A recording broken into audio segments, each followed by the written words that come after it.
Despite the dark clouds surrounding the future of many Jamaican youth, Dream Jamaica is helping to shine some light by inspiring and empowering students to positively impact their world.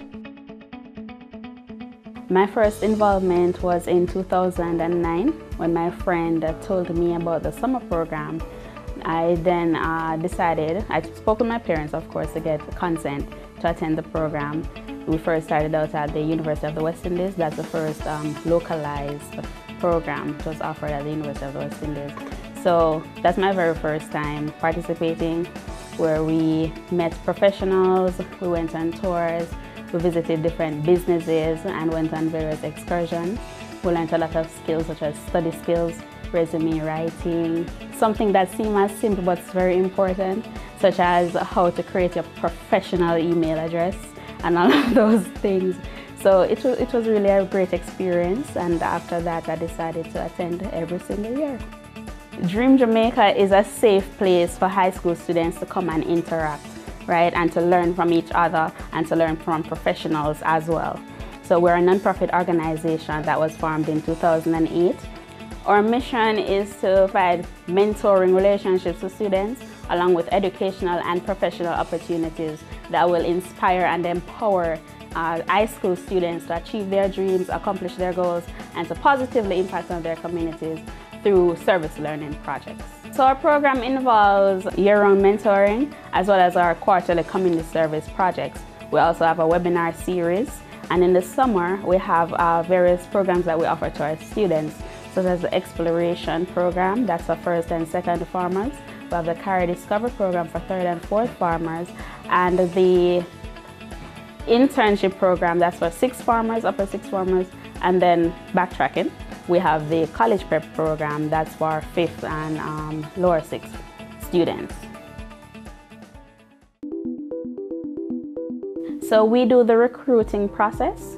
On a regular basis, they would have to matriculate through the programs from exploration onwards, but we do have students who come into our program and they're in sixth form but they haven't gone through the other programs.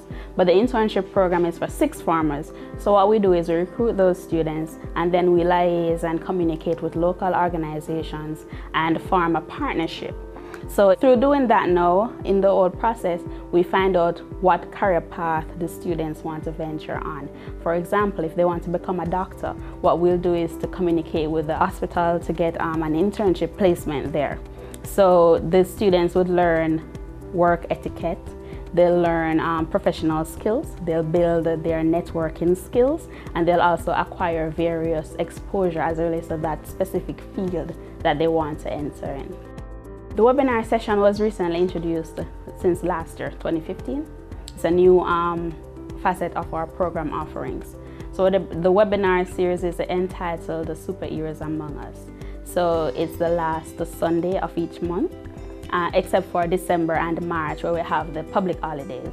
So the first webinar was in October, where we had Gordon Swaby of EduFocal. He's the CEO of EduFocal. Then we had Tari Lavelle from Digicel. And in January, everyone was all excited about having Zara Burton. She's Miss Jamaica Universe 2001, as well as the host of 18 Degrees North. She was on January. And in February, we had Dwayne Samuels. He's the CEO of Grickley. So it's very exciting. It's geared towards inspiring the students, informing them, and the end result is where we'll have empowered students. Because the professionals, they come in, they relate to the students so well, and they open up to them. Hey, I didn't have it all one time. I was in a position like you. Not to say that all our students are in a position where, you know, they're not financially constrained, because we don't limit our program to those students only. We welcome everyone into our programs. But having the professionals coming in, right? They're local professionals. I don't know if I mentioned that before. But what we do is to get them to come in to identify with the students, so the students can say, hey, it's not impossible. I can achieve my dream. He did it. I can do it too. Even if it's not the same profession or the same field that they want to go in. But it's to show that I can do it. So they come in, they tell them their background, where they're from, which school they went to, what was their dream as a child, explain to them what's the path they're on now and how they got there. They basically tell them, hey, you need to do this, you need to do that. It's all in a half an hour to an hour session. You know, it's not very long, but at least they walk away being empowered. We're funded through corporate sponsorship as well as individual sponsorship. So we really use a grassroots effect as well. So anyone who wants to contribute can do so. It doesn't matter how much you have. So there's a link on the Dream Jamaica website where you can go and donate. And you can also write a check to the organization. We're a nonprofit, as we said before, so we really depend on external corporations and individuals to help in executing our mission and accomplishing whatever goals we have set out as it relates to empowering and impacting on the students. There is an application form for volunteers. There's a link on our website as well, www.dreamjamaica.org. You just click on the link and it will take you to the online form. You'd have to provide of course, your personal information, a little bit of background about yourself. And in order to protect our students, because you know, when they're in our environment, we have to protect them, you will have to provide a reference from a JP, you know, Justice of the Peace, or a pastor, basically a notable person from the community, in order for us to actually accept you into the program, as well as your resume and all of that. And we'll definitely do a face-to-face interview. One of my most memorable experiences was when I actually came back to volunteer as a program coordinator for the Career Discover program. It was the day of the closing ceremony. A parent called me and she was like, "Miss Balicia, thank you so much. I've realized such a difference in my son, right? The program has helped me, has transformed, because we are having a little bit of, you know, domestic issue and so forth, and it was weighing him down, like in his behavior and all of that. So him coming to the program, the mother saw a change that occurred in her son, and she actually called to thank the program. So that was one of the a memorable experience for me. I was like, wow, this program is so wonderful, because I know what it did for me, but to really hear from a parent, you know, she has seen where the program has impacted on her child, and then she reached out to actually thank the organization. That was a very great moment. That moment really stood out for me.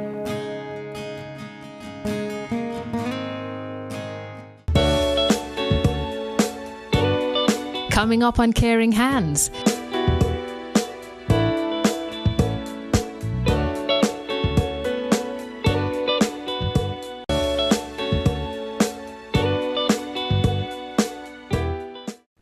Each Dream Jamaican participant who successfully completes the summer program leaves having explored their passion, developed a portfolio of high school successes, and embarked on a path towards achieving their goals in life. Being a participant has been very fun over the years. Got the chance to go to places that I've never been, or even revisit places that I always loved. Get to meet new people, professional people, make friends, and build bonds that I'm sure will last.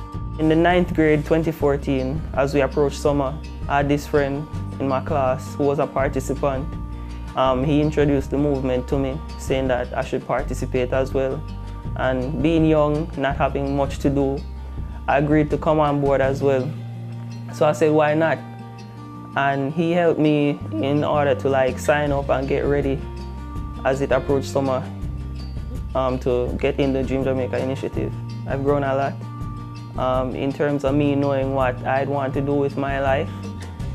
And it has helped me grow morally, learning more about the world, the work world, and how to approach everything in it.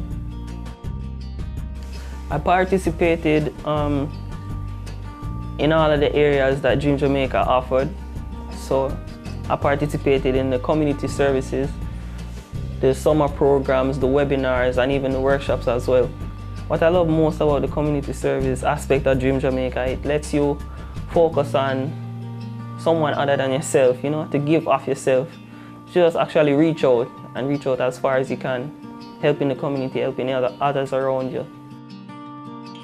Webinars, they help you to build yourself, you know, be more sure of what you would want to become in life, you know, through interacting with persons who have been in these categories that you plan to consider. For persons who this coming up summer won't be having anything to do, I'd encourage you to come, you know, make use of your time, because it's a really good movement, good people. You learn new things that you haven't heard of before, you know, build new experiences, new bonds, friendships, all of that. I've been a part of Dream Jamaica since 2012. That's 5 years now. Currently a student at the Calabar High School. My first year hearing about the program, I did not know what to expect, and I never really know what Dream Jamaica was. But after coming to the program, getting exposure, getting information, getting knowledge, because I was in a deep abyss about what I wanted to be. And I knew what I wanted, but I didn't know what or how would I achieve my goals. And through Dream Jamaica, they saw influence and potential in me, and they decided to build on that potential. And because of that, I didn't stop. I continued to go from the time I started. And that really helped me, and I really appreciate them for that. In grade 8, I had this very lovely form teacher that also taught me English and literature. Her name is Mrs. Archer Anderson. And she heard about the program and heard that it's a good program, and being the person that she is, came and distributed the information to the class. Now, not many persons were interested, but I was interested, and me and about 6 others went to her and got the information, and that is how we signed up, and from we have started, we haven't stopped.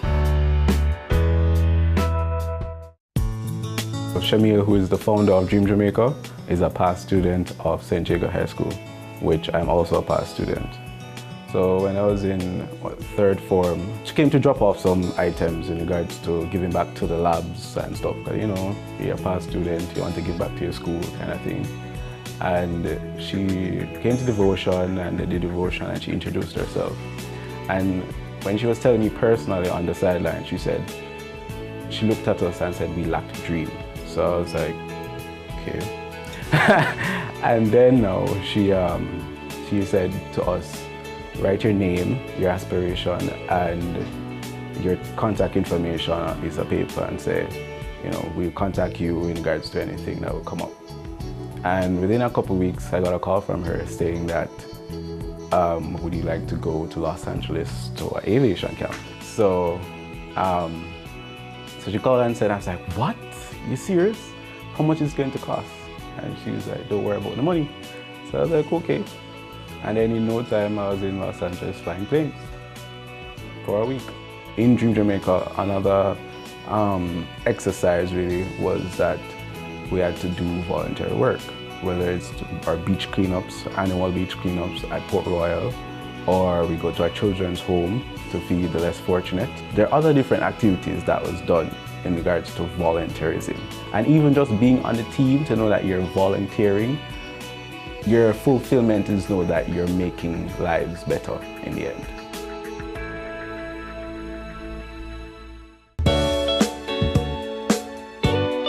Coming up on Caring Hands.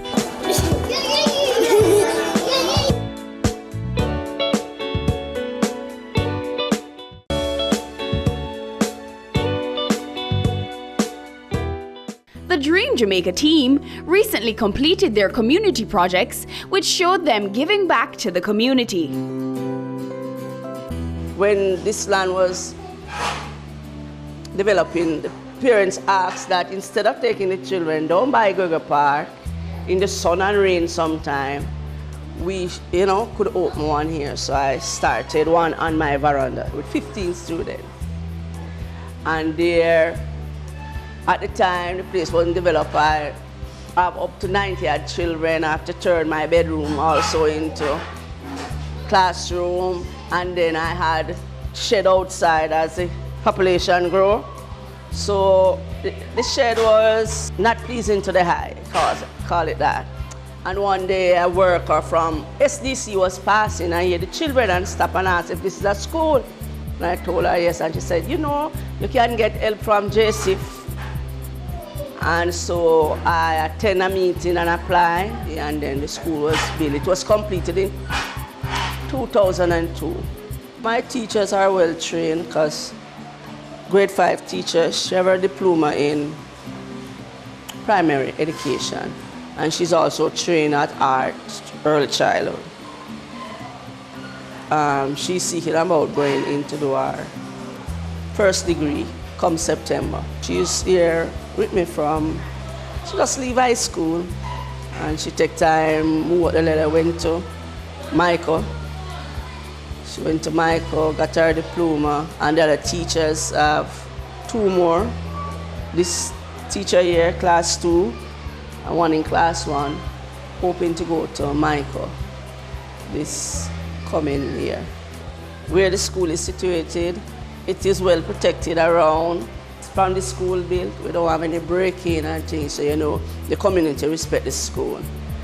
And I'm glad about that, and the children, they are well protected until they are picked up by their parents.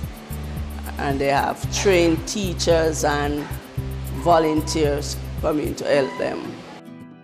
You saw some ladies in blue, they are from art.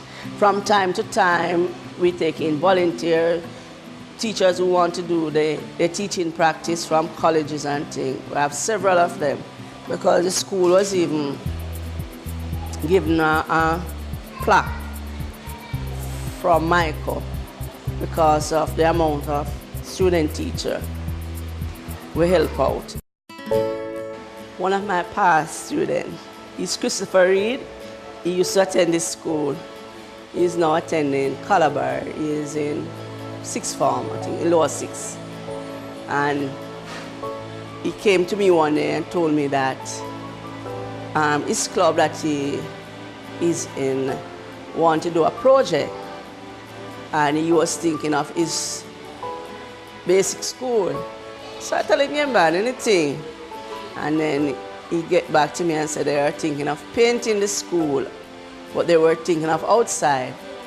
But on the day that they came, they said the school is small, so they think that they could do both in and out. So they, they started. Rain was a factor too. Rain came down, but because they weren't professionals, they were just doing their thing. It took them the old days, so they couldn't get to do outside. But I'm grateful anyhow because I've received some paint. Right now, the kitchen cupboards, they're old, 15 years now, and especially the part to the sink, it is being water soaked. And it's going apart. I mean to see the little shells dropping down. And I'm supposed to, it is required from early childhood that we have a 3rd sink.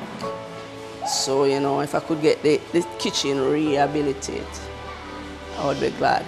We're thinking of adding on another classroom down the back there for both storage because we need storage area too. So that the next building that we're adding on would use it as an extra curriculum classroom with storage area. I want to say to Dream Jamaica that they should continue nurturing the youth and turning them into responsible citizens and assets to the country that will help us in the long run and continue doing the good work. It's not just an organization, but I refer to Dream Jamaica as a Dream Jamaica family. The word family, it provides a comfort. You're comfortable here, you feel welcome, it's warm, you're built. When you're in a relationship or so forth, that helps you to grow and it helps to nurture you. And you feel a part of that entity that builds people. There's no way you can walk away from that. Everyone wants to grow. Everyone wants to feel accepted. Everyone wants to feel as if, hey, I can accomplish something. You want to be around persons that are positive and that will give you motivational talks. you know, tell you that, hey, don't you think that you can't do that? You can. If you put your mind to it, you can. You want to be around persons like that, right? And the Dream Jamaica family, they really do that. They really do.